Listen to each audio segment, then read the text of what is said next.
Hello and welcome to Autology, the podcast that brings you the latest insight into automotive technology. I'm your host, Jeremie Bouchaud, Executive Director of Autonomy, EE on Semiconductor, SDV at S&P Global Mobility. In today's episode, we are diving into the transformative world of software-defined vehicle, or SDVs. So imagine a vehicle that can be updated and upgraded throughout its entire life cycle. That's the promise of SDVs. So what's driving the software-defined vehicle? Are companies primarily looking to unlock new revenue streams through paid updates on data monetization, or are they focused on cost savings for car makers? To delve into the multifaceted landscape of SDVs and uncover how they can truly enhance customer experiences, we're excited to welcome some exceptional guests. Joining us today are Joachim, CDO of Valeo, Venkatraman V, Senior Practice Director at KPIT, and Christoph Grote, SVP of Electronics and Software at BMW Group. Welcome, everyone. Hi, and thank you for inviting us. Pleasure to be here. So as we start this discussion, I wanted to understand first the why of SDV.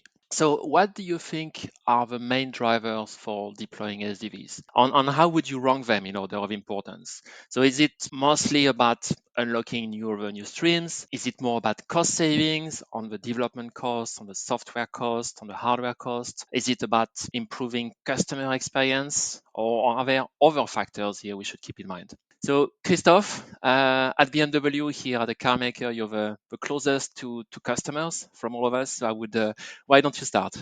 All right. I would really say that SDV is the enabler to offer a modern premium experience, which customers today simply expect also from other industries. So leading edge, yet at the same time high quality features really depend on key aspects of the SDV. Those do come with challenges and they cannot simply be bought off the shelf. And we've been mastering these basically over the past years. It's not a quick one. I think culminating in a new area, particularly with the launch of our Neue Klasse. The top aspects of SDV, I believe, is updatability. You have to be able to keep features and platforms fresh over generations from a feature point of view, from a security point of view.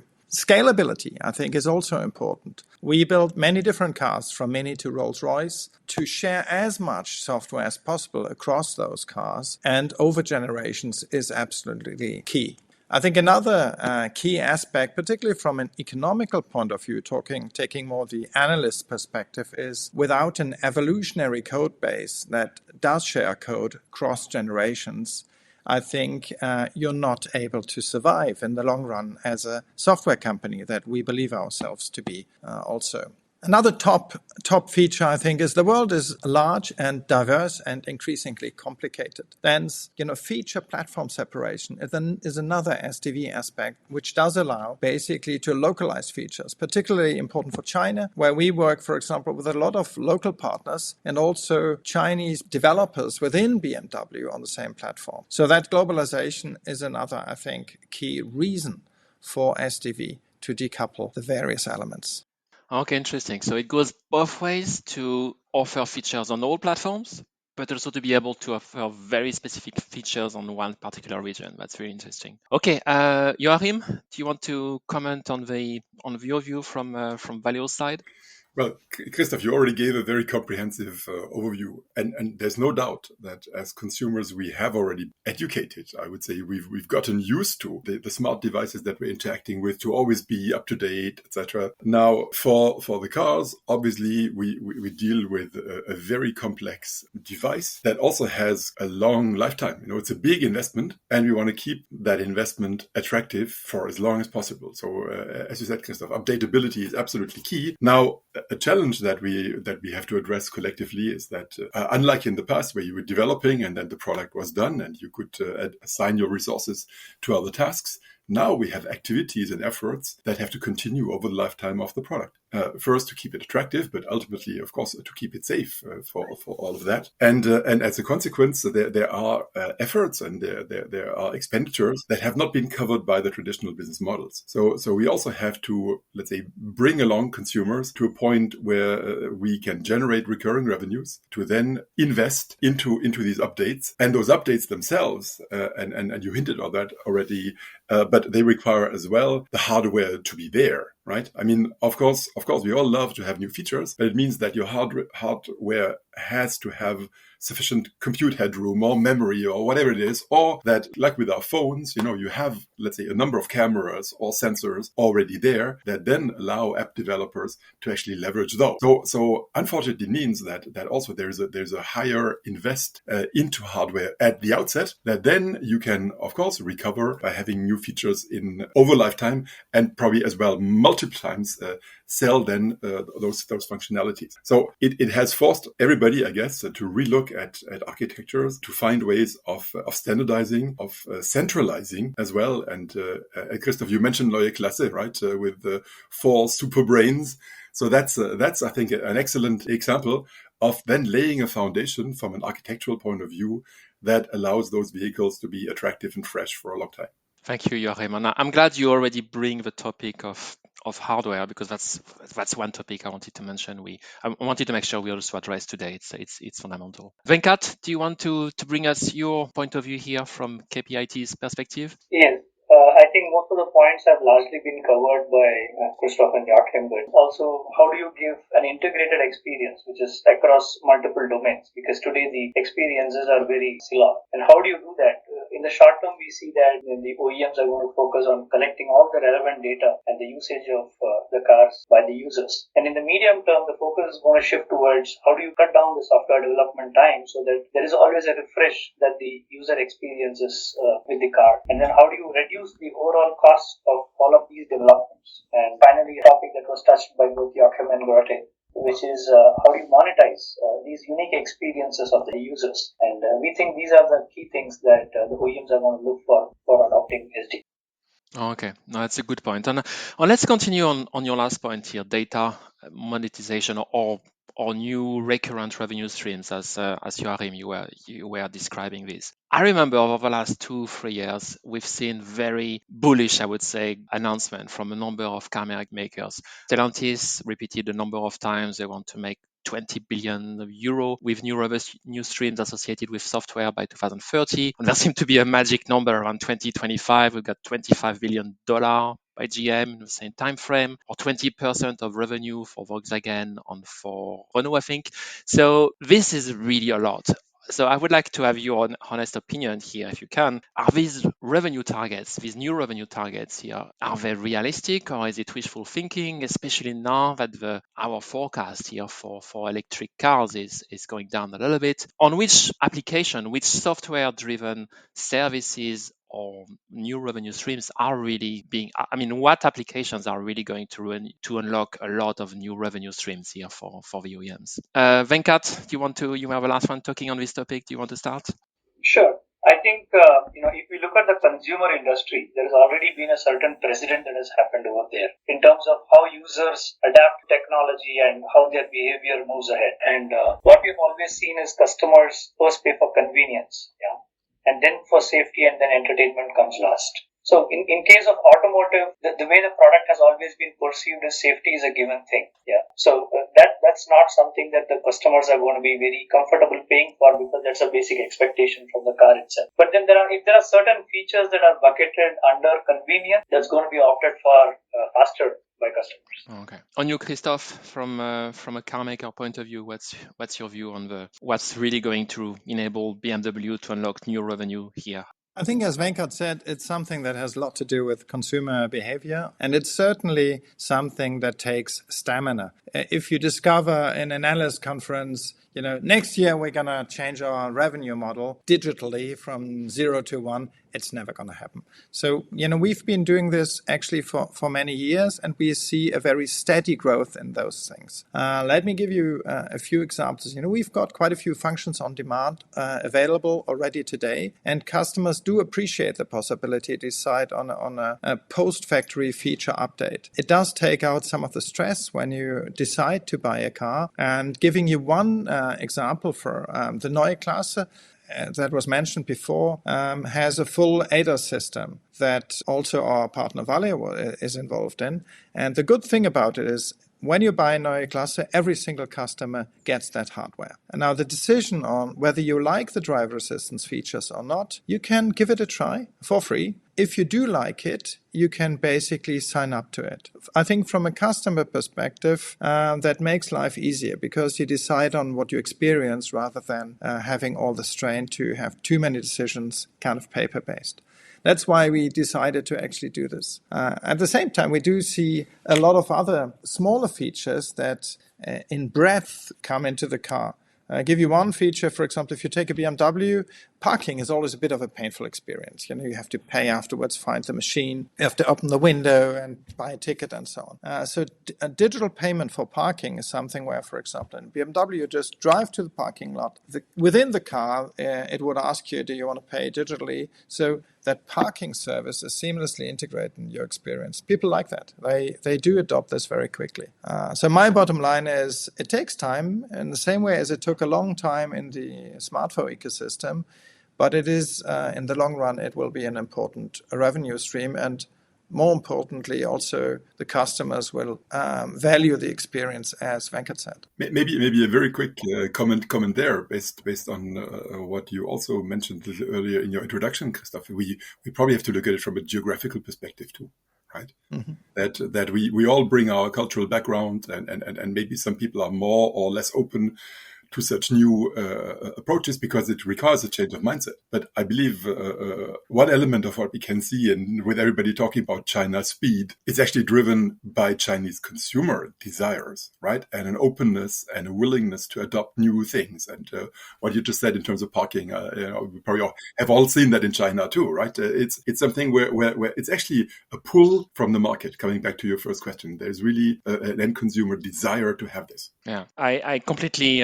can echo what you're saying here on the geography aspect as well. I mean, if we're looking at one of the most famous applications today is with autonomous driving, the FSD from Tesla, which is a nice revenue driver in the US, for example. But in China, as I was working with a team in China, it's a problem for Tesla because it's quite an expensive application here. But the local competitor of Tesla are offering it for free, this L2 Plus application. So it's you're right. It really depends. It cannot be a global strategy, like you said before as well here, Christoph. Okay, let's move on. I wanted to talk about the correlation, if there is one, between the propulsion on SDV, because we are seeing today typically a lot of the SDV development are driven by EV startup or the EV brands. We have released recently a benchmark for assessing the SDV readiness of vehicles, looking at various factors from OTA to all of the software components to the architecture. On the top 3 vehicles here are coming from NIO, Xiaopeng, and Tesla in order here. So 3 EV startups, if you consider Tesla a startup. And even when we are looking at historic OEMs, typically when they release an SDV platform, they usually release it on a BEV platform as well. And I think that's the case for the NK here. On another angle to this question, for OEM, which have a wide portfolio here with a big part today and also in future, that's part of our strategy on ICE and hybrid. If there is this correlation, what does it mean? How does it affect their deployment plans for SDV? Joachim, do you want to start on this one? Let me give it a try. I mean, as well, having driven BEVs and hybrids now for quite some time, I believe it's unthinkable that you have an electric vehicle and your car is not connected, right? You need to understand at any time, what is the state of charging? You might want to precondition your vehicle and I believe that's why there is as well a strong architectural, again, from an EE point of view, link to say these devices, these cars, are designed from the outset to be connected and to have the capabilities that basically lays the foundation for software-defined vehicles. Okay. On the other hand, I don't see that there's a strong, let's say, link or force to say, well, it has to be like this for BEVs and different for the ICE vehicles. I think we're going to see a convergence there. It's just that when you design a BEV, you have to design it to be, let's say, SDV ready. Okay, and when you make those investments into new architectures, that's usually driven by major, let's say, innovation cycles, which then are also looking at the propulsion and make those vehicles BEV capable. But I believe, Christoph, you might. But anyway, got to talk about that because it sounds like almost BMW is a template here, right? What you are doing here. But generally speaking, I think that's an industry logic. Okay, and also that decouples the SDV shift from the powertrain shift. They're linked from a commercial point of view in terms of the investments in the business, but they're not necessarily linked from a technical point of view. Okay. You're laughing, so Christoph. So from a very personal point of view, I've got to confess, and I'm a BEV fan. So I've been driving BEVs basically since 2013, and I do love M4s too. So I'm not singularly focused on BEVs, but certainly I'm not traditional in that sense. Now, as a company, we've always been pushing very hard BEV, and if you look at the market shares, you'll find that BMW indeed has a very high market share, which is going to rise even more with the Neue Klasse. At the same time, I think we've always been realistic. Exaggerated expectation of the speed of transformation on the powertrain side have led us to a strategy where we always wanted to have flexibility and go with what customers want, rather than just saying, we stop building internal combustion engine engines by 2030. So, we took a consequence out of that, and that is basically we launched a new electronic system within Neue Klasse, but from the outstart, we had designed the architecture in such a way that powertrain is modular from an electronics and software point of view. So that enables us also basically to launch that new architecture with zonal compute, central high-performance compute, feature-on-demand auto capabilities, and so on. And at the same time, you might be astonished that by the end of 2027, we'll actually have released 40 new BMW models with combustion engines also, with that new electronic architecture. So all these vehicles will share the same code base. All these vehicles will receive regular full auto updates, and all customers can expect to have the latest user experience and a well-maintained and secure product.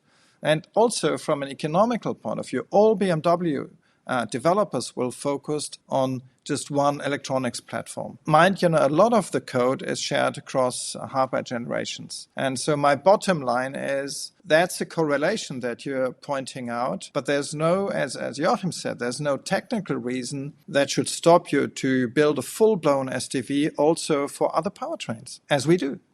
Oh, okay. So that's interesting. So from by 27, you say BMW will have released some ICE and hybrid vehicle adopting this zonal architecture here, which is starting with the NK platform. Absolutely. Oh, okay. And even the customer-facing aspects, like BMW Panoramic Vision, that's not just a feature for BEV customers. Our ICE customers are also modern people that like to have the latest and greatest software-driven features. Therefore, we don't do a dividing line between modern customers and old-fashioned customers. That is not our reality on our customer base. Okay. Venkat, what is your view on this aspect here? Yeah, adding to what Joachim and Christoph said, and I agree with what Christoph mentioned, the EE architecture and restructuring all your sensors and actuators, these are the fundamental changes that needs to be done. And KPIT, along with Technica, has been a part of BMW's journey over here as well. I confirm, and thank you. Yeah, thanks, Christoph. And, when we look at why the BEV were able to easily adopt it, I think it is because it was a newer experience for the customer, so it was easier to convince them, and for various OEMs that was easy to have as a starting point rather than to refit into the non-BEV models. But then that said, there are certain OEMs which are first, and then there are certain OEMs which are first best. Yeah, the first best ones like BMW here have been able to figure it out how to have SDVs both in ICE as well as in the hybrid variants to meet the goals of seamless experience across all of these powertrains. Yeah. Okay. No, that's a really interesting point. And I must say, I completely get that you have to be able to offer SDV on ICE and hybrid. You have to be able to refresh the features you're offering, especially if you're on the upper segment here. What is which I find really interesting here is your input, all three of you, on the lack of correlation between the E architecture on the propulsion, because when we're looking at our zonal architecture forecast here, some of the zonal controller suppliers tell us, yes, we have some customers, but the vast majority of our demand here is for BEV. And then we'll be looking as well at what happened with Ford, which has actually cancelled its plan for the FNV4 platform, which was a zonal architecture platform here for SDV, mostly for BEV, on reverting back to domain-based architecture coming from a Mackie, so that they can, on their explanation here was so that they can more easily apply it on a broad portfolio, BEV on hybrid. So it's really interesting to have your perspective here, that there is less of a direct correlation here between the two. Okay, so let's continue on that. Actually, I was just mentioning here Ford's example here, which has been canceling its plan here for this SDV architecture.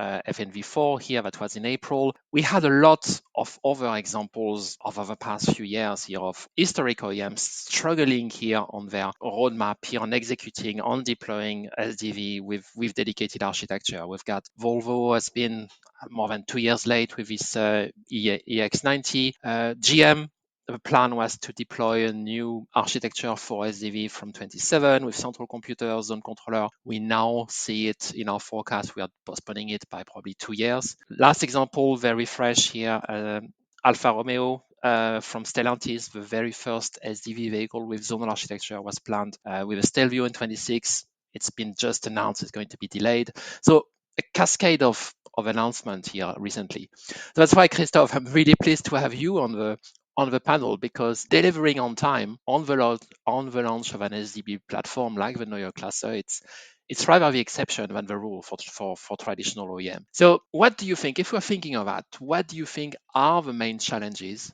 that historic OEMs face when launching an SDV platform, especially compared to EV startups? On what are the key capabilities do you think these OEMs need to develop or acquire to really succeed on the path to SDV? First, without sounding too abrasive, I've really got to say I profoundly dislike the terms historic and traditional. Okay. Because, in thinking about it, there's one interpretation that I can live with. If you say traditional basically means, decades of experience in running a profitable vehicle business, maintaining products long run, fulfilling customer expectations, and basically the safety of their investments in the long run, then I say, okay, I'm a traditional OEM. If it means, as sometimes implied, it's slow, lacking, if they don't get the job done, they'll never manage software, then I say, well, then I'm not part of that crowd with BMW. We think that having proven to be long-term, capable, sustainable is something we're proud of. At the same time, we think of ourselves as being innovative, and also we ship our stuff, even if it's innovative, such as the Neue Klasse, which is going to be launched reasonably soon. Now, you asked, why is that still that this term has sort of emerged, and, what are the challenges that led to the occasional disaster in the industry? I think one strong misconception is you have to build the software all on your own. I think from a purely economical point of view, that's rubbish. It is important to be clever in designing an architecture that does allow basically to divide the work in such a way that you build on proven software code that's sometimes used well beyond the auto industry, and focus on those bits of the software which are truly and long-term differentiating. We've always worked with partners in the industry, and two of strong and appreciated partners, valued partners, are talking with us here. So we believe in an industry that shares the work and shares the cost. If you look at basically what Neue Klasse is, Neue Klasse is almost 40 gigabytes of software. So the total uncompressed binary image of Neue Klasse is 40 gigs. If you translate that into cost, then you don't need to be a computer scientist or an economist to come up to the conclusion that you better share that work in a clever way. We've always done that for many years, and therefore I think we've never had that complete naive plan to do it all in one go. If you take that a little bit more in numbers, basically, then we evolve our code base over the years. The 40 gigs were not created, in 3 years' time. Basically, the in-house software development at BMW started over 20 years ago, and it's been growing both in terms of developers, in terms of methods, in terms of functional scope over those years. Today, we've got around actually 10,000 software developers that work around the world. We do continuous integration, for example, in a software tooling that we call Software Factory, which in a way is the biggest plant BMW has because of all those people working there. We do 200,000 software builds every day. And that's been growing very steadily over time. We've got 100,000 virtual CPUs doing those software builds. If you mentioned OTA, and I think it's an interesting point because OTA, in a way, if I had to decide on one metric to decide whether somebody masters SDV or doesn't, then I would say take OTA. Because OTA does require you to not just create software, but to ship it to the rather complex devices and also to basically release new releases in the field on all those vehicles you've ever produced. That's quite a tough challenge. It's one of the toughest. We started that in 6 years ago in 2019. We cover all ECUs. We've got a fleet of 10 million vehicles, and it takes basically up to 23 minutes, and the job is done for the customer. My bottom line really is, if you want to avoid crashing, you've just got to build capabilities long-term, work with capable partners, don't try to do it all on your own, and consider it a marathon that's built on competent people. Okay, thank you. On point taken, I'm going to not use the word historic anymore. Thank you. That's a good point. I really dislike traditional. Okay. All right. Venkat, do you want to give us your perspective? Sure. When we split it into two parts, which is the challenges and the capabilities because of which certain OEMs failed, I think many companies got muddled into their clear definition of their product with respect to ICE, hybrid, and the BEV, and they didn't stick to their brands. Yeah. More towards the historical and traditional definition that you sort of spoke about. Yeah. The second thing, and I largely agree with Christoph here, is the sourcing strategies, right? So you need to use the right partners to get the things done. And there are also certain organizations which actually try to do too much of insourcing, and then a couple of years later, they just dissolve the entire team. And the third thing is the business model disruptions that are happening out there. Yeah. You need to be embracing of these business model disruptions that are happening and try to find newer ways to accept it rather than to fight it out with the existing ways of doing things. To do this, the capabilities that these OEMs need to have is three things at least that we can see. One is more control over the product roadmap. Yeah. The second thing is how can you have different development roadmaps for your hardware and software? Because traditionally it's all been the same, but then this needs to start separating because you are calling it as a software-defined vehicle at the end of the day. Yeah. And then the third and the last important thing is the ecosystem partnerships. Originally, most OEMs have been reliant on their suppliers for, taking care of the ecosystem, but this needs to be relooked at, and it needs to be relooked at in terms of sourcing, in terms of business models, and everything, and have stronger ecosystem partnerships to make it more successful. Okay. Joachim, do you want to continue? Yeah, I'd like to come back to your original point about let's say newcomers, startups versus established OEMs. And by the way, I would say established companies, just to mention that Valeo is also more than 100 years old, right? And still, Congratulations. Yeah. I feel a bit like Christoph would say, well, that doesn't mean that we are old fashioned, right? But actually, the one aspect I would like to quickly dwell on is that then all of this heritage comes on one hand with experience, right? On the other hand, we have to be careful not to be, let's say, stuck in the past. Because I consider that with the SDV, we have to question a number of fundamentals that we've taken for granted, or that we've gotten used to, or we have a kind of a textbook of solutions, and we say, hey, here's a problem, or here's the solution, because we've always done it like that. And that's a danger, right? And that's, if you're a newcomer, you don't have that, you probably take a step back and think and say, hey, how about doing it like this, where we might have a reflex to look in our past and say, how did we do that? Now, as well, I think the economic environment has changed quite significantly. When you look at the number of vehicles produced, say, between the year 2000 and 2020, with COVID, when you plot that, I find it amazing. It's a straight line. It looks like there was some force of nature that even after the financial crisis that made the whole industry default back on this line, and bing, it just continued. But now, today, and for the last 5 years, we've seen, no, something's broken. Something is not as it used to be. But many people I mean, I've been in this industry for decades as well. Many people have grown up with this mechanism. They take it for granted, and we should not. We should not take it for granted. And the SDV is such an agent or such a factor of change. But then collectively, but also specifically looking at OEMs, of course, we have a legacy to carry. And because you mentioned Tesla earlier with FSD, right? But basically, they've designed their vehicle, but also their cloud architecture, everything in a clean sheet of paper approach, so to say. And from the beginning, highly standardized with a very limited number of models, etc. When you compare that, I will not mention ANA, but when you compare that to established OEMs that have been in the business for as well, maybe more than 100 years, naturally they have a proliferation of architecture, a proliferation of models. And therefore, cost-wise, and in terms of managing all the elements that you outlined, Christoph, of course, it's much harder. And it shows how, if I can say that, how admirable, the BMW effort is to streamline and to establish then this commonality across, again, a multitude of vehicles or powertrains, etc. But I believe that's the way we have to do it. And therefore, jumping in here, that's in both our interest, Joachim, because, absolutely. For example, as I said before, we redo our E/E system for all the vehicles consistently. Now, that's not just good for the customer, that's also good for the economics of our suppliers. Like, for example, Joachim is delivering the ADAS performance compute superbrain. Now, if that would only go into the Neue Klasse, then this business would clearly be less attractive than what we do today.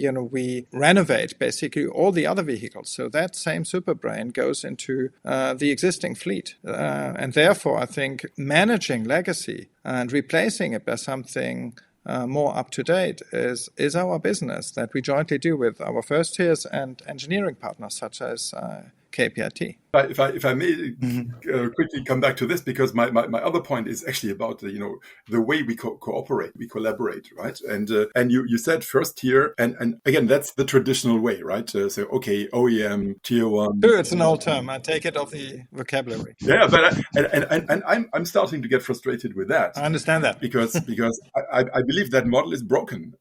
Same thing, right? So we have to rethink. Now in this panel, obviously we can use Neue Klasse again as an example, where then as well the way that I would say systems have been designed and sourced, you just explained as well how they will be cascaded, etc. It is not anymore the let's say the traditional way of resourcing every time, going for, let's say, the cheapest solution in terms of BOM cost, and then creating millions of variants, but so that the overall cost of ownership, cost of development, cost over lifetime can be controlled. Coming back to what I said a little earlier, but that necessitates different ways of working together. And therefore, we probably have to look at something more networked, more flat, more horizontal, between OEMs, between software companies, between whatever you name them, tech companies, manufacturing companies, allowing everybody to do what they do best, while somehow finding the synergies as well between the different ways of doing it. Okay,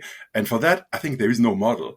And we can also not be sure that, for example, having mentioned Tesla always as the counter example, so to say, whether commercially in the long run this model provides an advantage. But we know that the established model has to change, and we are ready for that. And one last point, if I may, where I think we are quite, let's say, advanced with Christoph, with your team and your organization, where then based on the architecture and the hardware that you just mentioned, we actually have created a partnership in which we are jointly developing functions like driverless, level 4 parking.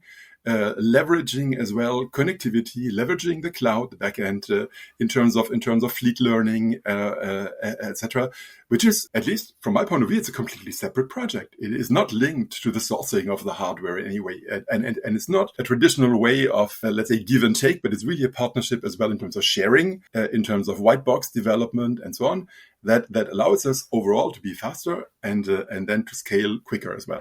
Okay, thank you very much. There is really, if I'm recapping the three answers you brought, there is really a common theme here. Christoph, you say OEMs should not try to develop the entire software stack by itself. Venkat, you mentioned ecosystem partnership, you mentioned new ways of sourcing. This is strategic sourcing, and partnership. This is something which came very strong as well, Joachim, in your answer. So let's continue on that because it seems to be really a crucial point here. So how do you see this relationship here to be reshaped for being successful in SDV between supplier and OEMs? And I really would like to consider a broad sense of suppliers, the big electronics tier ones like Valeo, the partner for development like KPIT. It can go down to the silicon as well.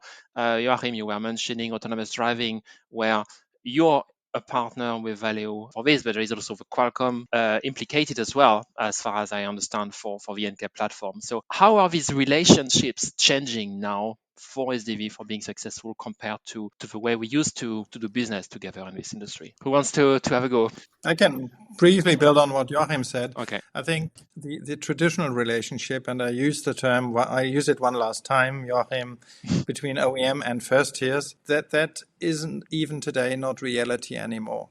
In the past, we would basically specify an ECU, and the traditional first tier would actually build it. We've left that behind a long time ago. The value added of a first tier, I think, has to be taken into various subcomponents, developing and building hardware. That's one capability. Another capability is software elements. Joachim mentioned, for example, the level 4 parking software. So if you just take these two examples, I think for the relationship, it is important to take these into separate relationships. There can be traditional sourcing, there can be longer-term partnerships. Certainly, they will happen on different timescales. I think everybody in the industry has to consider what are his strengths. And maybe, for example, with the parking stack, you can scale beyond what you could do if you bundled it with hardware. And therefore, I think the bottom line basically is the value added in the industry will be fragmented and reassembled into various different packages so that we'll get first-tier software partners, we get hardware partners, we get to take Venkat in here, we'll get strong software engineering partners. And last not least, we have silicon partners. And that's the new shape of the industry, I think, that we are right in the middle in already. Okay. Venkat, do you want to comment? Sure. I just want to look at it in a slightly different dimension here. I mean, why exactly do we need these ecosystem relationships? We've spoken about the importance of these ecosystem relationships as far as SDV is concerned, but then why do we need them, right? One is for the right architecture and implementation. With SDV, that is a real thing. And, in KPIT architecture that simulated, both at the virtual and in the physical worlds, where you can fundamentally test your complete network architecture before you even try to do things on your own and start the development. The second piece is the product market fit. I think sometimes what really happens is people start jumping into this SDV, not really bringing in the right ecosystem partners, but getting a little excited about what they provide, and then suddenly see that this isn't fitting into your definition of what your car really is, and then the experience becomes broken. Yeah. So that is very important. You need to bring in the right ecosystem partner who has a good product market fit. And the last is the differentiation that it brings to speed of development and deployment. Yeah, we spoke about OTA, the faster ways of providing features to the customers. But at the same time, how do you speed up your development? Because we do speak about the challenges in terms of SOPs getting delayed by a couple of years. Many of these things are rooted at the end of the day with challenges with not having the right ecosystem relationships. Okay, Joachim. Yeah, let me look at it slightly differently, because as I said before, I mean, we are coming from a very mature and highly streamlined and optimized industry. And I think we have not yet used the word disruption, which normally, we have to use every time in every discussion, right? But I believe what we are discussing regarding SDV actually is such a disruption. It's forcing the industry to be transformed, to reinvent things, to rethink, as I was saying earlier, right? Now, From my point of view, we are in a turmoil regarding this transformation because people have responded to companies, organizations. They've responded to in, let's say, slightly different manners, but everybody was jumping. Everybody was moving very quickly because we saw, let's say, the sense of urgency. But by that, we have destroyed the efficiency of this streamlined and optimized machine. We are currently, as an electronics engineer, I think we have a transient. We are moving from a pretty much steady state very rapidly. And what happens then is you have noise, you have ringing. So that's where we are right now. We have models all over the place. You mentioned insourcing, right? Some OEMs have gone very far in that point. They say, I will do everything myself. I will do this. I will do this. And then you have people say, no, I will ask suppliers like Valeo to deliver me a turnkey development. I want to be completely out. And therefore, I think collectively, we have to rebalance this. We have to come back again to something which is running much more smoothly and allows the level of reuse and efficiency that we already had. Because as I said, times are tough. Actually, nobody has money to waste, or at least shouldn't have, right? And we have to go through that transient state.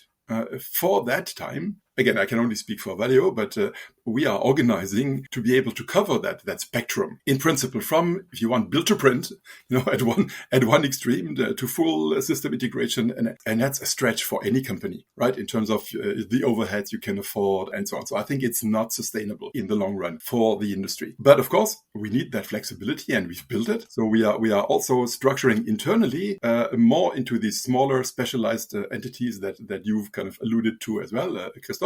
And of course, then each of them is working with a network of external partners that is specialized in that area, so that what we get in the end is much more like a swarm, of dynamically responding to those changes that we are experiencing right now. However, I think in the long run, this will stabilize in a new normal, which is going to be different from what we have seen in the last decades. But nobody can exactly, at least I wouldn't be able to pinpoint exactly how is it going to work. One last point that we announced S-Core, this source. Right. I was just about to say that. Go ahead. Open source automotive grade software initiative.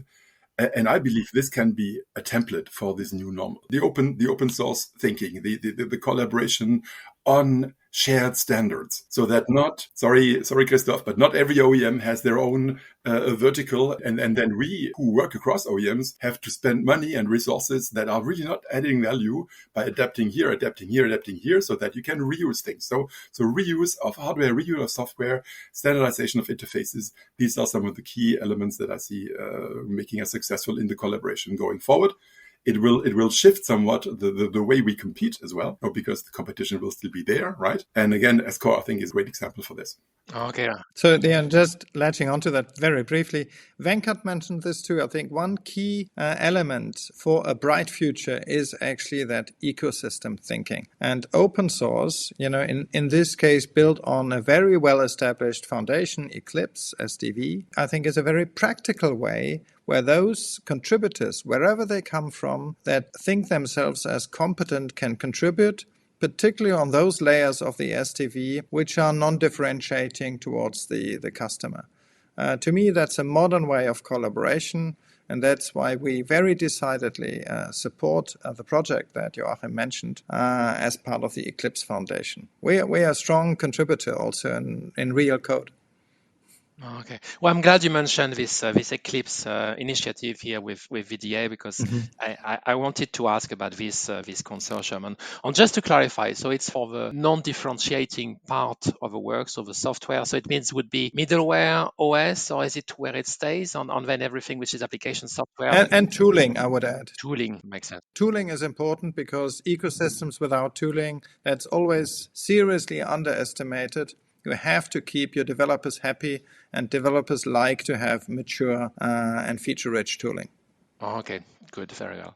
Okay, tooling is a good segue to the last question I wanted to ask here. So Joachim, you said there was one buzzword we did not use, which was disruption. There is another one I'm surprised hasn't come up yet, which is AI. Artificial intelligence. So how do you think here that artificial intelligence is going to shape your SDV roadmap? And I'm thinking both inside the vehicle for features, but also in the back end. I'm thinking of tooling, for example, on which new capabilities you think AI can bring here, possibly. Venkat, you want to start? Sure. In in KPIT, we looked at AI a little differently. We wanted to first understand how it supports our engineering and then how it supports our solutions. Yeah. On the engineering front, we have seen a significant improvement in terms of validation. So, when you look at validation, there are various stages, right? So one is the test development, second is the script or the automation, and the third is the execution part of it. So we have looked at all of these three separately because, there is different budgets that goes into each of these buckets of validation. And validation by itself is a very important piece for any product development. And we have been able to have some significant progress over there. On the development side, we have leveraged it right from requirements to unit testing, integration tests, etc.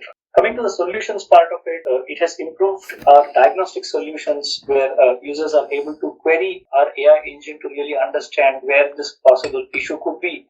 And then you don't need to get through a manual to really understand where the problem is. It's the AI engine that is already having all of this information and it starts to point you in the direction of the problem state. It has also helped us in improving our remaining user life solutions and which we have successfully deployed for a few commercial vehicles using our AI solutions.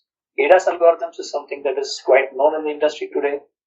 Probably Joachim will know much better than me over here. And then the last part of it, coming to the in-cabin experiences, which Christoph also touched upon earlier, is a place where we see a significant difference that AI is going to bring in because of the user's context awareness that it's going to have compared to all the individual pieces, especially in terms of convenience and entertainment that the users are going to enjoy. And this is really how we see AI playing a big role as far as SDV is concerned. Okay. And Christoph, from the feature on experience point of view? Building on what Venkat said, I violently share that vision that basically an intelligent vehicle is the one which is fully context aware. Whenever somebody helps you, you want him to have the same knowledge or even more than you have. Otherwise, any help might seem a nuisance. So we are heavily doing this. And I think obviously ADAS is a very AI heavy domain and machine learning heavy domain, to be more specific. On the other hand, there's a lot of stuff which is also in the Neue Klasse that is small but very helpful. Take one example. If you have intelligent light, stuff like you reach out in the dark to find something in the car. So the infrared camera picks up your hand. It does understand it is dark. It does understand that what you're doing is reaching out for something. Why not switch on the right light so that you can do this in a safer way? Those simple things. Or if you take, for example, the digital key that we use, a smartphone-based key and ultra-wideband-based key, very precisely the position of the driver when he's moving around the car. And this way you can use, for example, AI to understand, does he want to charge the car? Does he want to open the boot? Those little things that happen under the hood, but kind of magically the car does something in a more elegant way than in the past. We also integrate some functions in the future which are coming from other ecosystems. For example, in China, the Neue Klasse will have a DeepSeek integration right from the start. Now, I think on the product side, we'll see very heavy adoption. A lot of that, and then repeat on what Venkat said, will be cross-domain use cases. Not to be underestimated, and pretty much at the same level, I would see AI as a help for the development process. We use AI heavily, and to be very honest, I'm still astonished basically every week what other usages there are beyond pure coding. Obviously AI in the coding effort plays a role, but beyond that, there's a lot of usages where we realize that process innovation based on AI is actually something that's fun and helpful. Okay, thank you. So cross-domain use cases, that completely makes sense, I think, in the context of SDV here. So great, thank you. And unfortunately, that's all we have time for today. So my favorite quote today is our software factory is our biggest plant. I think it summarizes really well actually how crucial actually on fundamental this software play here is for our industry. A big thank to you all for joining Autology, and thank you to you all listeners for tuning in as well. We'd love to hear your thoughts on today's episode at our autology@spglobal.com email, and you can find out much more at autotechinsight.spglobal.com. Don't forget to hit all of the subscribe, follow, and like buttons to stay on track with the latest Autology podcast, and we look forward to you joining us again in the next episode. Bye for now.